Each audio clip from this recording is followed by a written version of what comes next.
আজকে আবারও আপনাদের মাঝে একটা স্বামী বশ করার তাবিজ নিয়ে আলোচনা করব। স্বামী অথবা স্ত্রী যে কাউকে বশ করার যে তাবিজ সেটা নিয়ে আলোচনা করব। এবং এই তাবিজটা আমার নিজের পরীক্ষিত, মানে এই তাবিজটা দিয়ে আমি বহুবার কাজ করছি। একজন স্বামীকে বশ করার জন্য সেটা কাজ হয়েছে, এবং স্ত্রীকে বশ করার জন্য করছি, এটাও কাজ হয়েছে। আপনি প্রেমিককে বশ করার জন্য করছি, এটাও কাজ হয়েছে। অনেকগুলা কাজ করা হয়েছে, প্রত্যেকটা কাজই হয়েছে। তো আজকে আমি এই বিদ্যাটা আপনাদের মাঝে দিব, যেন আপনারা এই জিনিসটা নিয়ে নিজেরাই করতে পারেন। অনেকে আছেন যে নিজের স্বামী, হ্যাঁ, আপনার অন্য জায়গায় পরকীয়া করে, আপনাকে ওরকম ভালোবাসে না বা আপনাকে পছন্দ করে না, আপনার শাশুড়ির কথা শুনে আপনাকে দেখতে পারে না। এরকম অনেক আছে, আমাদের তো ফোন আমরা শুনি, এরকম অনেক আছে। তো তাদের ক্ষেত্রে এই তাবিজগুলো যদি আপনি করেন, তাহলে আপনার এই সমস্ত সমস্যার সমাধান হবে। আপনার স্বামী আপনার প্রেমে দিওয়ানা থাকবে, আপনার শরীরের নেশা তার শরীর থেকে জীবনেও যাবে না। মৃত্যুর আগ পর্যন্ত সে আপনার কথায় উঠবে, আপনার কথায় বসবে। তো একইভাবে যদি কোনো ভাই তার স্ত্রীর জন্য করেন, যে আপনার স্ত্রীর কথা শোনে না, তার বাবা মার কথা শুনে সংসার অশান্তি করে বা ঝামেলা করে, হ্যাঁ, তার জন্য যদি আপনি তাবিজটা করেন, হ্যাঁ, তা করলে পরে কী হবে, সে স্ত্রী আপনার বাধ্য হয়ে যাবে, সে দাসীর মতো আপনার কাজ করে দিবে। তাকে আপনি যা বলবেন, হ্যাঁ, আপনি যদি সাদাকে কালো বলেন সেও কালো বলবে, এমন হয়ে যাবে। তো একইভাবে কিন্তু এটা শুধু যে একজন স্বামী স্ত্রীর ক্ষেত্রে কাজ হবে এরকম না। এটা যদি আপনি কোনো প্রেমিক বা প্রেমিকার ক্ষেত্রে যদি করেন, তাদের ক্ষেত্রে কিন্তু কাজ হবে। তো অনেকে আছেন যে লং টাইম সম্পর্ক করছিলেন, করার পরে সে এখন আপনাকে ধোঁকা দিচ্ছে, অন্য জায়গায় বিয়ে করতেছে। তো আপনি চাইলে কিন্তু তাকে এই তাবিজগুলো করে আপনাকে বিয়ে করতে বাধ্য করতে পারবেন। এই তাবিজগুলো করলে সে আপনার কাছে ফিরে আসবে এবং আপনাকে আগের মতো ভালোবাসবে এবং আপনাকে বিয়ে করার জন্য পাগল হয়ে যাবে। এগুলো একেবারে পরীক্ষিত। তো কোনো ছেলে যদি চায় কোনো মেয়েকে করার জন্য, মেয়েকে বিয়ে করতে পারবো। একটাবার যদি এই মেয়েকে সঠিকভাবে এই বিদ্যাটা করতে পারে, এই মেয়েটা তার জীবনে ফিক্স, তার দাসী ফিক্স, কথা নড়চড় হবে না।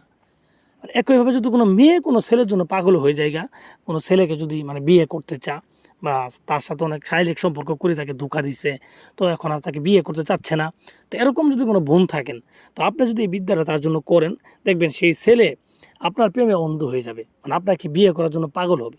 সে বিয়ে করবে মানে সে বিয়ে না করে থাকতে পারবে না। আর সে যদি দূরে থাকে, হ্যাঁ, দূরে যদি থাকে, তারপর সে আপনার কাছে আসার জন্য একবারে পাগল হয়ে যাবে, দিওয়ানা হয়ে যাবে। আপনাকে ছাড়া এক মুহূর্ত সে থাকতে পারবে না। যতক্ষণ পর্যন্ত আপনার মুখ না দেখবে, ততক্ষণ পর্যন্ত তার শান্তি হবে না।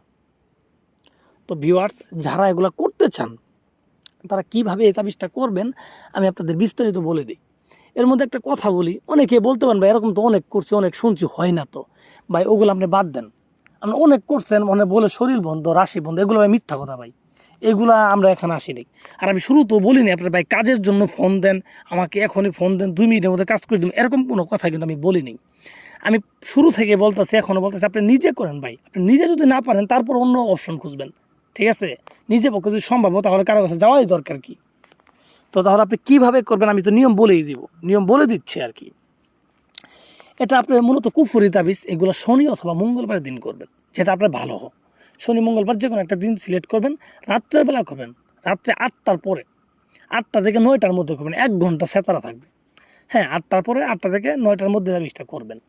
তো এটা করার জন্য আপনাকে যাইতে হবে একটা নদীর পাড়ে। নদীর পাড়ে গিয়ে সবুজ কালার কাপড় বিছাবেন, সবুজ কালার কাপড় বিছায় তার উপরে বসবেন।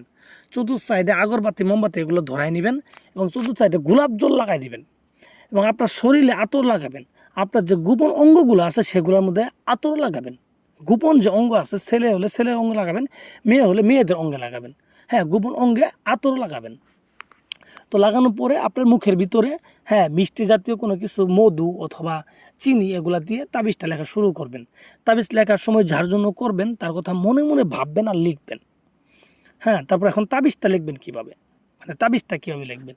তাবিজটা লিখবেন আপনি একটা সাদা রেশম কাপড়ের উপরে, সাদা রেশম কাপড় নতুন কিনে আনবেন। হ্যাঁ, কিনে আনার পরে এই কাপড়ের উপরে 2টা টুকরা নেবেন কাপড়ের, ঠিক আছে? নিয়ে পরে ছোটো করে টুকরা নেবেন, ওই টুকরার উপর আপনি লিখবেন।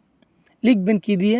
আপনার জাফরান, মেশক জাফরানের সাথে আপনি যে কোনো অবিবাহিত মেয়ের মাসিকের রক্ত, হ্যাঁ, বা বীর্য, এগুলা দিবেন।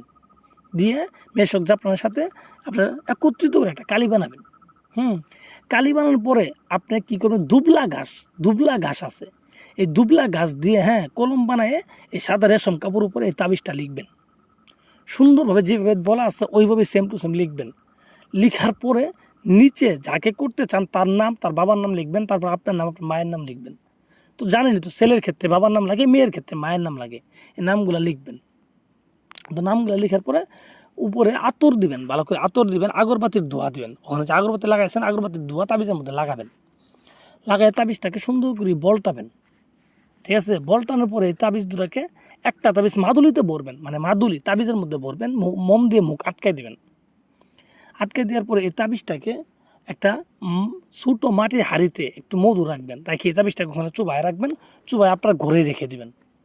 ঠিক আছে, ঘরে রেখে দেওয়ার পর আরেকটা তাবিজ আপনার কাছে থাকবে। এই তাবিজটাকে আপনি একটা ডালিম গাছে ডালের সাথে বাইন দিই, ঠিক আছে, এটাকে আপনি একটা নদীতে নিক্ষেপ করে দিবেন। নিক্ষেপ করে আপনি বাড়িতে চলে আসবেন। আইসে আপনি মাত্র 72 ঘন্টা অপেক্ষা করেন, 72টা ঘন্টা। এর মধ্যে যদি আপনার পাশে থাকে দেখবেন আপনার গোলাম হয়ে গেছে, আর দূরে থাকলে আপনার জন্য পাগল হয়ে গেছে, আপনার কাছে আসার জন্য পাগল দেওয়ানো হয়ে গেছে। পরীক্ষিত ভাই, এগুলা একবার পরীক্ষিত, মুখের কথা না।